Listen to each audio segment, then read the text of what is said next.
ಆತ್ಮೀಯ H16 news ಅರ್ಥಾತ್ ಸೀತಾರಾಮ್ ನ್ಯೂಸದ ವೀಕ್ಷಕರೇ, ನಾನು ನಿಮ್ಮವ M Ayudha Mallappa ಜೊತೆಯವರು.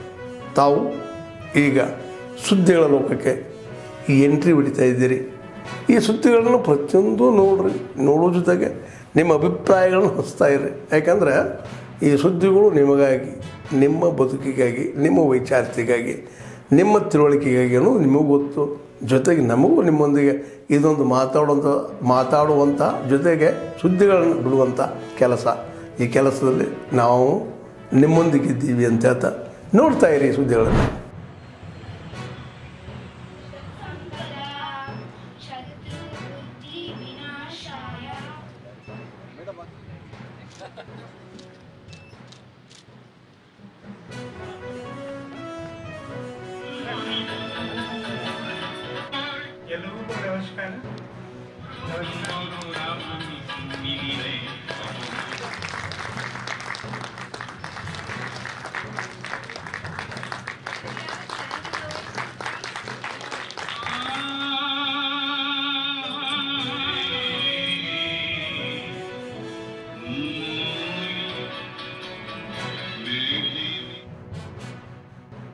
School as well as in universities in India. So we are delighted to have distinguished guests who will guide us with their insights, and we look forward to the insightful discussions as well as insightful thoughts that we will be listening from our guests. And on behalf of the organizing committee, I express my heartfelt gratitude to everyone who has made this event possible. And I wish all participants a meaningful and enriching experience.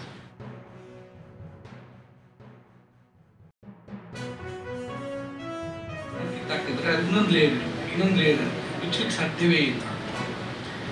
ಆ ಬಿಚ್ಚುವ ಪ್ರಯತ್ನ ನನಗನ್ಸುತ್ತೆ ಭಾರತಾಂಬೆಯ ಸೇವೆಯಲ್ಲಿ ಮಾತ್ರ ನೋಡಬೇಕಾಗತ್ತೆ.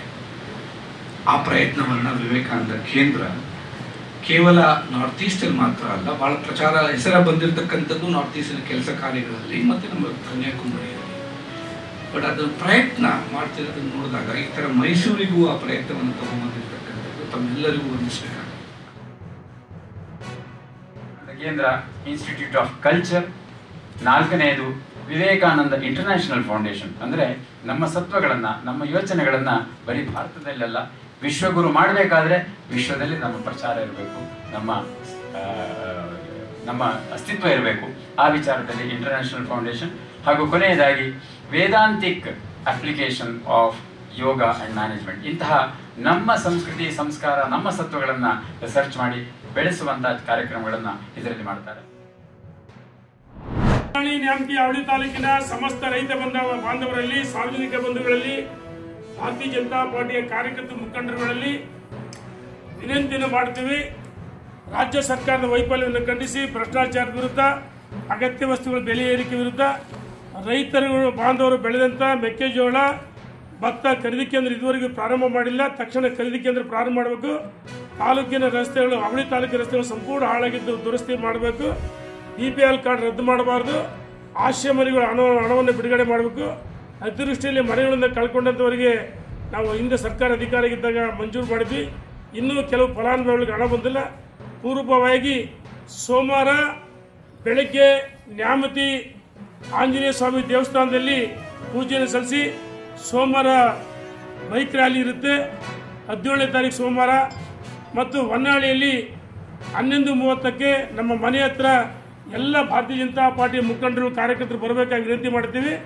ದೊಡ್ಡ ಸಂಖ್ಯೆಯಲ್ಲಿ bike rally ಇದೆ. ಎಲ್ಲ hotel ಮಾಲೀಕರು, ಕಿರಾಣಿ ಅಂಗಡಿ ಇರ್ಬೋದು, ಎಲ್ಲ ವರ್ತಕರು ವಿನಂತಿ ಮಾಡೋಣ. ಆಟೋ, ಬಸ್ಗಳು ಎಲ್ಲವೂ ನಿಲ್ಲಿಸೋದಕ್ಕೆ ಅವತ್ತು ಸ್ಥಗಿತ ಮಾಡೋದಕ್ಕೆ ವಿನಂತಿ ಮಾಡೋಣ. ದೊಡ್ಡ ಸಂಖ್ಯೆಯಲ್ಲಿ ತಾವೆಲ್ಲ 11:30ಕ್ಕೆ ಹೊನ್ನಾಳಿಯಲ್ಲಿ ನಮ್ಮ ಮನೆ ಹತ್ರ ಬರಬೇಕು. ನ್ಯಾಮತಿ 10 ಗಂಟೆಗೆ ಆಂಜನೇಯ ಸ್ವಾಮಿ ದೇವಸ್ಥಾನದಲ್ಲಿ ಪೂಜೆ ಸಲ್ಲಿಸಿ ಪ್ರವಾಸ ಮಾಡ್ತೀವಿ. ಧನ್ಯವಾದಗಳು. ಭಾರತ್ ಮಾತಾ ಕಿ ಜೈ. ಇದೆಲ್ಲ ಕುತಂತ್ರಿಗಳು ಮಾಡೋದಕ್ಕೆ ಇದಕ್ಕೆ ಹಿಂದಿನ ಪ್ಲಾನ್ ತಯಾರಿತ್ತೇನೋ ಅಂತೇಳಿ ನಮ್ಮ ರೈತರಿಗೆ ಒಂದು ಸಂಶಯ ಬರ್ತೈತಿ. ಅದು ಅಂದ್ರೆ ಇನ್ನೊಂದು ಉದಾಹರಣೆ, ಸಣ್ಣದೊಂದು ಉದಾಹರಣೆ ಹೇಳ್ತೀನಿ, ಎಲ್ಲ ನಿಮ್ಗೆ ಗೊತ್ತಿರಲಿ. ರಾಜ್ಯದ ಜನತೆಗೆ ನಾವು ಕಬ್ಬಿನ ಬಾಕಿ ಕೇಳೋತ್ತಾಗಿ ಒಂದೇ ಕಾರ್ಖಾನೆ ಅಲ್ಲ, ನಿರಾಣಿ ಶುಗರ್ಸ್ನವರು 1150 ಕೋಟಿ ರೂಪಾಯಿ ಕೊಡಬೇಕಾದಂತ ಬಾಕಿಯನ್ನು ಹೋದ ವರ್ಷ ಜಿಲ್ಲಾ ಉಸ್ತುವಾರಿ ಮಂತ್ರಿ DC ಅವರು SP ಅವ್ರ ನೇತೃತ್ವದಾಗ ಮುಗಿದಕ್ಕೆ ಹೋದ ವರ್ಷ 15 ದಿನದಾಗ ಕೊಡ್ತೀವಿ ಅಂತ ಹೇಳಿದವರು ಇಲ್ಲಿ ತಕ ₹1 ಹಾಕಿದ್ದಿಲ್ಲ. ಮೊನ್ನೆ ಇದೇ ಸಜ್ಜನದಾಗ DC ಅವ್ರು 2 ಮೀಟಿಂಗ್ ಮಾಡಿದ್ರು, ನಮ್ಗೆ ಕೊಡಾಕ ಆಗೋದಿಲ್ಲ, ನಾವು ಕೊಡ್ತಾನ ತಂದೆ ಇಲ್ಲ ಅಂತ ಹೇಳ್ಬಿಟ್ರು, ಕೈ ಹಾಕ್ಬಿಟ್ರು ಅವ್ರು. ಬಾಕಿನೇ ಇಲ್ಲ ಅಂದ್ರೆ ಆವಾಗ ನಾವು ಆಯ್ತು ಸಂಗೊಳ್ಳಿ ಸರ್ಕಲ್ದ ರೈತರೆಲ್ಲ ಕೂಡ್ತೀವಿ, ಅಲ್ಲಿ ನಾವು ಅದನ್ನ ವಿಚಾರ ಮಾಡ್ತೀವಿ ಅಂತ ಬಂದಿವಿ. ಸಂಗೊಳ್ಳಿ ಸರ್ಕಲ್ದಾಗ ಒಂದು 3,000 ಜನ ಸೇರಿದ್ವಿ. ಅವ್ರ ಮನೆಗೆ ಹೋದ್ವಿ. ಮನೆಗೆ ಹೋದ ಕೊಡ್ತಾನ ಅಂದವ, ಯಾಕೆ ಕೊಡೋದಂದಪ್ಪ ಅಂತ ಕೇಳಿದ್ವಿ. ಅವರೆಲ್ಲ ಹೊರಗೆ ಬಂದ್ರು. ನಾವು ಕೊಡ್ತಾನ ಅಂತ ಹೇಳಿದ್ವಿ, ಕೊಡ್ತೀವಿ, ಒಂದು 4 ದಿವಸ ಅವಕಾಶ ಮಾಡಿಕೊಟ್ರು. ಆಯ್ತು ಕೊಡ್ರಿ ಅಂತ 4 ದಿವಸ ಅವಕಾಶ ಮಾಡಿಕೊಟ್ಟಿವಿ. ವಾಪಸ್ ಹತ್ತಿ ಬಂದಿವಿ. ಅಲ್ಲಿ ಕಲ್ಲು ಯಾಕೆ ಕೊಡ್ಲಿಲ್ಲ? ನಿರಾಣಿ ಪೇಟೆ ಕಲ್ಲು ಹೊಡಿಬೇಕಾಗಿತ್ತಲ್ಲ ನಮಗ, ಯಾಕೆ ಕೊಡ್ಲಿಲ್ಲ? ನಾವು ಗಲಾಟೆ ಮಾಡ್ಬೇಕಾಗಿತ್ತಲ್ಲ, ಯಾಕೆ ಗಲಾಟೆ ಆಗಲಿಲ್ಲ ಅಲ್ಲಿ? ಆಯ್ತು 4 ದಿನ ಅವಕಾಶ ಕೊಟ್ಟು ಸಂಗೊಳ್ಳಿ ಸರ್ಕಲ್ಗೆ ಬಂದಿವಿ. ಮುಂದೆ 4 ದಿನದಾಗ ಮತ್ತು 4,000-5,000 ಜನ ಸೇರಿ ಅವ್ರು ಕರೆದಿವಿ. ಏನ್ ಮಾಡ್ಲಿಪ್ಪ ಒಟ್ಟಂದ್ರೆ ಇನ್ನೊಂದು 2-3 ಕೋಟಿ ಹೋಗೈತಿ, ಇನ್ನು 2 ದಿನ ಅದನ್ನು ಕ್ಲೋಸ್ ಮಾಡ್ತಾನಂದ್ರೆ. ಆಮೇಲೆ ಎರಡನೇದು ಇಲ್ಲಿ ಜಮ್ ಸಿಗೋರ್ಸ್ ಹೋಗ್ತೀವಿ, ಅವ್ನು ಕಾರ್ಖಾನೆ ಚಾಲೂ ಮಾಡ್ತಾನಲ್ಲಿ. ಅವನು ಬಾಕಿ ಮತ್ತು ರೇಟ್ ಘೋಷಣೆ ಮಾಡಿ ಚಾಲೂ ಮಾಡ್ತಾನಂತ. ಸಂಜೆ 6 ಗಂಟೆಗೆ ಒಂದು 5,000-6,000 ಜನ ಹೋಗ್ತೀವಿ. ಅಲ್ಲೆಲ್ಲ ನಾವು ಹೇಳ್ತೀವಿ ಬಾಕಿ ಕೊಡ್ಲಾರ್ದೆ ರೇಟ್ ಹೇಳ್ದಾಗ ಕಾರ್ಖಾನೆ ಯಾಕೆ ಚಾಲೂ ಮಾಡಿ ಅಂದಾಗ, ಇಲ್ರಿ ನಮ್ಮ ಆಡಳಿತ ಮಂಡಳಿ ಯಾರೋ ಕೂಡಿ ನಮ್ಗೆ ಚಾಲೂ ಮಾಡಿದ್ರು, ನಾವು ರೇಟ್ ಘೋಷಣೆ ಮಾಡಿ ಚಾಲೂ ಮಾಡ್ತೀವಿ ಅನ್ನೋ ಚಾಲೂ ಮಾಡೋರು ಅಂತೇಳಿ ವಿನಂತಿ ಮಾಡಿದ್ರು. ಪೊಲೀಸ್ನವ್ರನ್ನ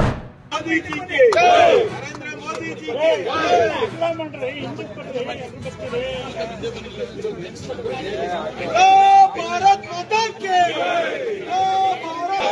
वंदे वंदे वंदे भारत माता की, भारतीय जनता पार्टी की।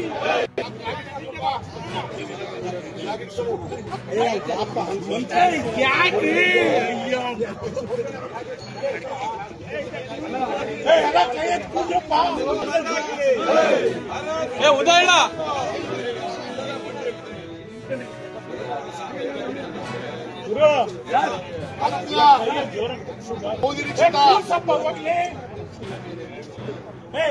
ಚುನಾವಣೆಯನ್ನ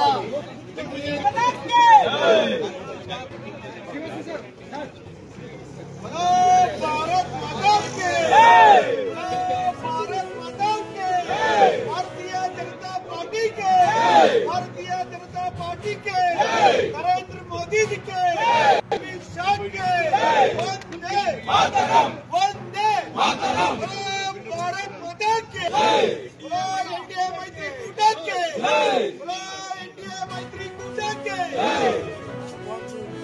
रामविलास पासवान ಅವರಿಗೆ जला के भारत माता की, एनडीए मैत्री कूटा के, एनडीए मैत्री कूटा के, भारत माता की, वंदे भारतीय जनता पार्टी के, भारतीय जनता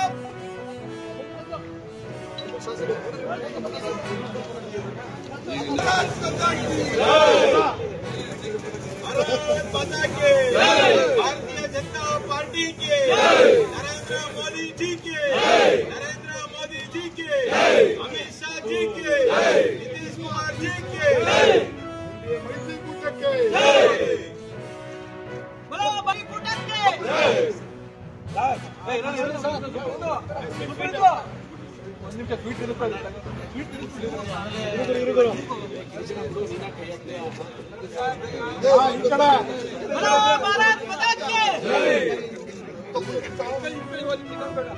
भारतीय जनता पार्टी के नरेंद्र मोदी ಅವರಿಗೆ ವಿಜೇಂದ್ರ ನಂಗೆ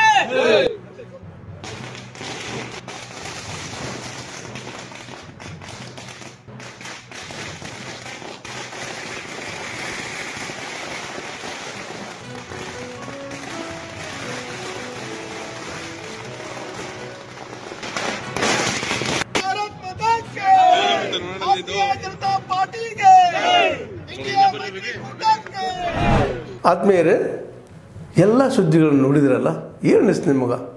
ಇದರಲ್ಲೇ ನಿಮ್ಗೆ ಲೈಕ್ ಆಗಿರ್ಬೋದು, ಡಿಸ್ಲೈಕು ಆಗಿರ್ಬೋದು, ಕಾಮೆಂಟ್ ಬೇಡಪ್ಪ ಅಂತೂ ಅನಿಸಿರ್ಬೋದು, ಕಾಮೆಂಟ್ ಮಾಡಬೇಕಪ್ಪ ಅನಿಸಿರ್ಬೋದು, ಶೇರ್ ಮಾಡಬಾರ್ದಪ್ಪ ಅನಿಸಿರ್ಬೋದು, ಅದು ಮಾಡಬೇಕು ಅನಿಸಿರ್ಬೋದು.